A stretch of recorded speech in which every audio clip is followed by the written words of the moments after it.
but the weight advantage going to Cormier. Cormier's built like a fire plug. He wants to run Cole over like a truck.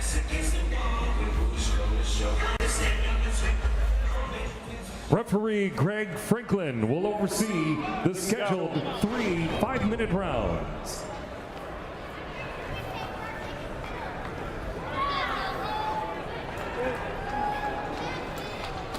Red, you ready? Blue, you ready? Let's go, gentlemen. This heavyweight contest underway, the two-touch gloves. Cole, plenty of KO power, 10 of his 18 wins coming via form of knockout. Cormier proving to be very well-rounded early in his career. His 6 wins comprising 3 knockouts and 3 submissions. Cole really being wise by using that jab to set up the right hand to avoid that clinch. He's got to stay out of that thing. He got nailed by a jab from Cormier. We knew that was coming. Yeah, I know our Strikeforce web designer knows how that kick feels. Inside leg kick from Cormier.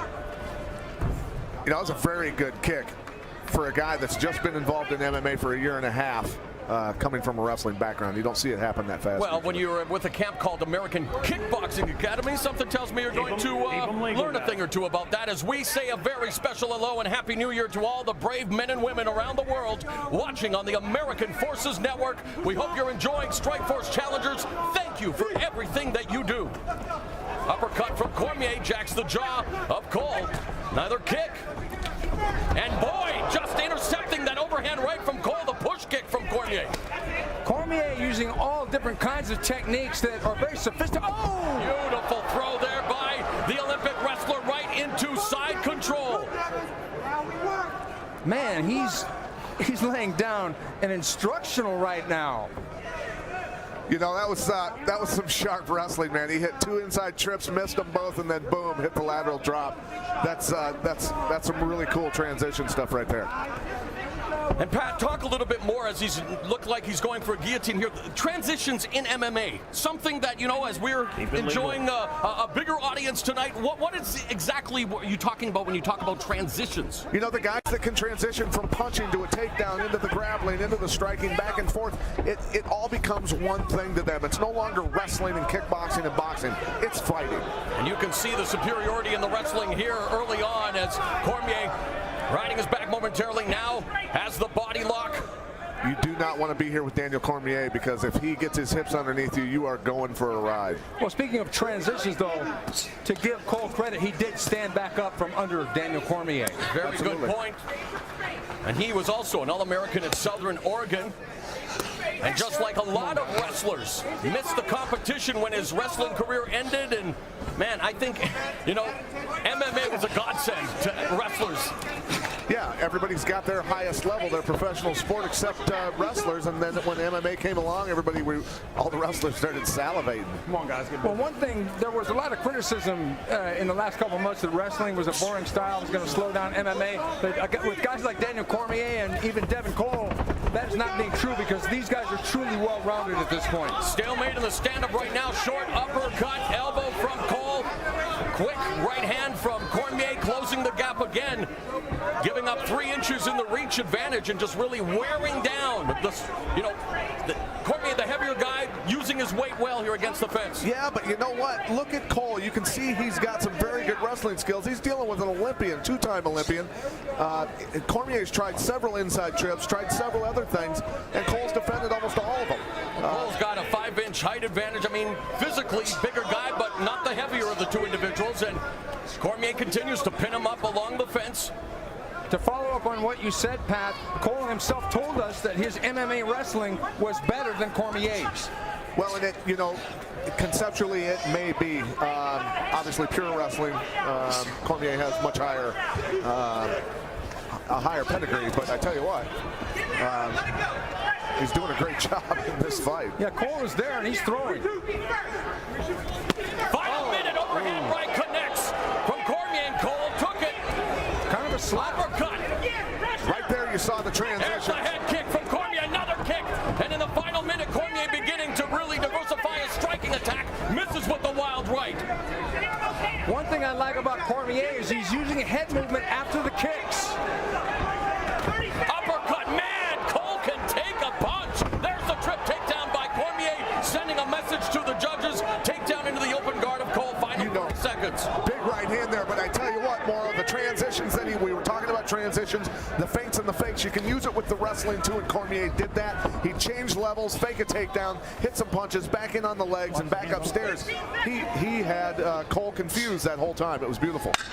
10 seconds. Final 10 seconds of a competitive opening round between a couple of, well, guys with wrestling backgrounds, Daniel Cormier and Devin Cole.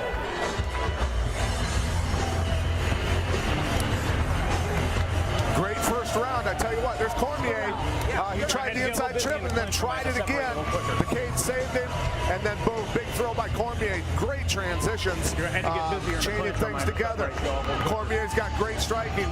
That barely missed the chin. That kind of hit the side of the head of Cole. Had that landed on the button, it might have been over.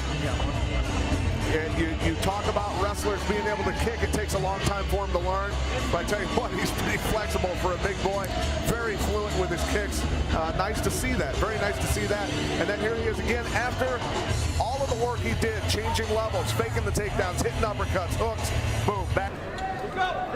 You ready? You ready? Let's go, gentlemen. Cole, the most experienced fighter that Daniel Cormier has faced. Cormier saying he's ready for the next challenge. Getting it here tonight, another nice outside leg kick from Cormier, who again continues to show his evolution as a striker. And Pat, you raved about the fact that as a wrestler, this guy's taking a striking like a duck to water. You can see he loves striking, and that's a cool thing. He understands that being a great wrestler makes him a dangerous striker already, because everybody's afraid of the takedown. Beautiful, beautiful wizard. Sprawling. And you know, you talk about the first M in MMA. Well, Cormier definitely has the mixed and mixed martial arts now, continuing to control Cole. He's working that wizard. You can hear his corner, Bob Cook, telling him to keep that wizard tight. I like how he was trying to pull a single, then he decided to let that go, got the upper body clinch, and then finally got Cole on his back. So he's really showing a mastery of transitions, an area that Devin Cole was a little bit leery about. Peppering him with a series of right hands. Cole finally bringing his left hand up to block. Just being smothered by Cormier against the fence. Yeah, you've got to put yourself in Devin Cole's position here. Imagine a guy that's as powerful as Cormier, and you can't understand how strong those guys are until they grab a hold of you. But you're pressed against a cheese grater. You know how much the chain link fence hurts on the back of your head when you've got a guy smashing you into it. Mount. Now in full mount. Cole using the fence to try to launch himself up. Nicely done by Cole, but Cormier immediately goes on the attack again, sprawling out. It was a great move by Cole, because up against the fence like that, he only had one place to roll. And of course, Daniel Cormier would have posted out and prevented it. Yeah, Steven, and I think that was experience coming out definitely there. Oh, yeah. Side position, Cormier controlling Cole here in round number 2. Nearing the 2-minute round mark of the middle stanza. Side control, and it appears that Daniel Cormier is not very interested in submissions right now, mainly positional control and punches. We should mention that only one of Cormier's 6 previous fights has gone into the second round, and that ended at the 3:39 mark at Challengers 3 in September of last year when he defeated Gary Frazier. Again, a much bigger challenge in terms of experience here in Devin Cole, but Cormier showcasing again the mixed and mixed martial arts. We've seen the wrestling, we've seen the top control, we've seen the striking. Yeah. Anything you'd like to see from him here at this stage? You know what? He's doing what he has to do. He's keeping pressure on Devin Cole. Not going to make a mistake and go for a submission and lose position. He's just going to keep wearing him out and punishing him. He's doing his job. And he's worked Cole away from that fence to where Cole can't use that to spin around or to wall walk back up. He might have learned something from that first roll, huh? Only like 2 or 3 low kicks, and look at that leg. There's a right hand right into the midsection of Devin Cole, trying to drive the wind out of the lungs there, now into north-south. Oh, lots of options there. And again, the scramble by Cole, but Cormier always one step ahead of him. Back into north-south position. Blisters the body with another shot. There's an elbow to the rib cage, and he continues to ride Devin Cole here in round 2. Puts the first hook in. Uh-oh.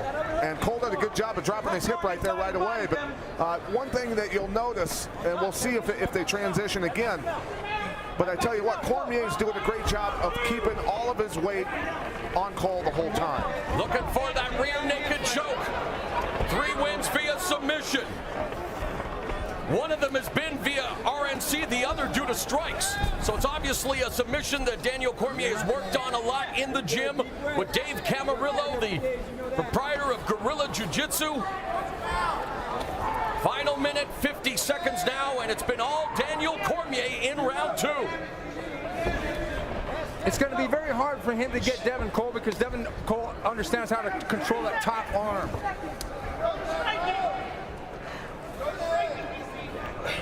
Work for that, Devin. There we go. Work for that. There we go, Devin. Lock that in. Lock that in. Devin going for a Kimura. There we go. Yeah, he's going to try and roll him through, but you can see Cormier dropping his hip, sinking the weight. I don't know if he's going to be able to get that on Cormier. He's got the key lock. Cormier very controlled, not panicking whatsoever. No, he looks like he's sitting around watching TV. Final 10 seconds. 10 seconds, gentlemen. Cole looking for the dramatic submission here, but it looks like time is going to expire in round number 2. Cormier was all over Cole in the first round here. See Cole trying to hit a takedown, gets wizarded and dumped onto his knees by Cormier. Beautiful, powerful hips by Cormier. I can't imagine how powerful that kid is. Never had him grab me, don't want him to. And then here, that's experience right there. Walking up the cage and getting himself out of a horrible position. Cole did a great job there, had some good composure. But now here you go. Boom, big body shot. His hand disappeared in his belly. That's some power there. The belly of the beast. Yeah. You ready? Ooh, you ready? Let's go, gentlemen. Third and final round. What have you liked the most, Fight Professor, out of Daniel Cormier's performance thus far? I like his versatility.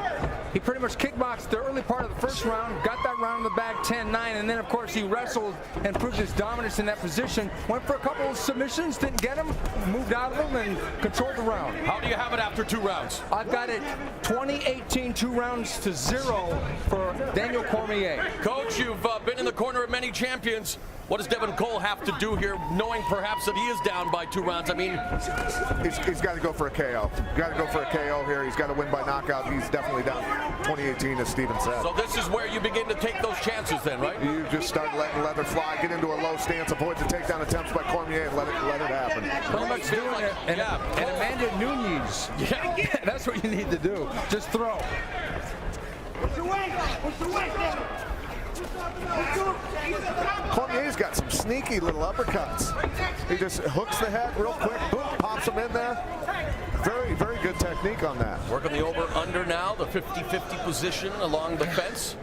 You mentioned technique, Pat. I would have to say that Cormier has really become a technician in every aspect of the game. Yeah, he's very smooth this early in the career. And this is uncharted waters for Cormier. The first time he's been in the 3rd round does not look the worse for wear whatsoever. No, I mean, I think that has a lot to do with one. Obviously, he's a superior athlete, but his composure. You look at him the whole time. His facial expression really never changes. Great poker face. Cole felt it was the 3rd round that was going to be Cormier's undoing. Stop, I'm because separated. he said he'd never been this deep, and he wanted to take him here. Let's see if he can capitalize. Well, referee Greg Franklin giving Cole an opportunity to pull out a dramatic win, calling for the break. I think it was a good call by the referee, and if I'm Devin Cole, I'm saying thank you. And there's that sneaky uppercut you were talking about. Overhand right, left hand just misses from Cormier. Immediately regroups, looking for the shot. Oh, there's a nice job by Cole. Has to watch that knee, though. No knees to the head of a grounded opponent, but Cormier immediately gets his back again with Cole in the turtle position. Nice little scramble, but when you look at Devin Cole's a very good wrestler, make no mistake. It was a scramble. The Olympic level wrestler comes out on top in that And scramble. really, at this stage of his career, Devin Cole, a perfect opponent for Daniel Cormier. Giving him the rounds, giving him the necessary competition. Sure, he's losing, but he's not capitulating, giving Cormier an opportunity to showcase his evolution. Absolutely, but at the same time, if I'm Cormier, I'm wanting to put this guy away. And Cole's not Testament to going Cole, anywhere. that's it, exactly. We've seen him eat a couple of nasty shots early on. Cole's definitely resilient, the taller man, yet ironically he's the lighter man in this fight, and I think that that's been the big thing. I think that Cormier is using his weight to good avail against Cole. There's a collar tie by Cole, but the body shot from Cormier, and they really are just some dirty boxing, very close quarters, just grinding away here with 1 minute and 50 seconds left in the final round. I think one of the keys for Cormier would be get some distance, throw that low kick, because Cole had no block for that thing. And if he can crack him a couple more times, this fight would be a different situation standing. Yeah, Cole looks a little fatigued. I think the power of Cormier has worn him out. Right low kick right now, because keeping this distance like this, he's only going to be able to hook and uppercut his way into the clinch. But Devin Cole, you should stay on the outside. And there's been talk that, you know, Cole at 239 pounds, he says that he probably could make it to light heavyweight. And, you know, noticing right now another takedown by Cormier, and they may have sealed the deal here with 1 minute 9 seconds left. But, you know, Cole may be able to be a force at 205 if he can get down there. Yeah, I mean, he's fought a lot of really big heavyweights and done very well. I think he should be at 205, and honestly, I think Cormier could make 205 and would wreck people at 205. Really? 249 pounds, 31 years old? Yeah, but he'll admit to you, he doesn't even desire to diet at all. That kid likes to eat and train. He wants to focus on technique, not cutting weight.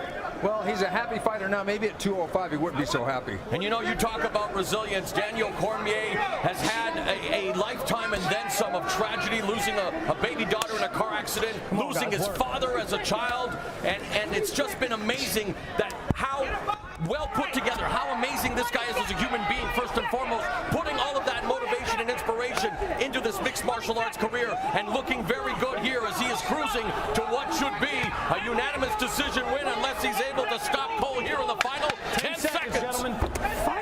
Fighting with urgency. That's what he said. For the first time in his career, Cormier's forced to go the distance.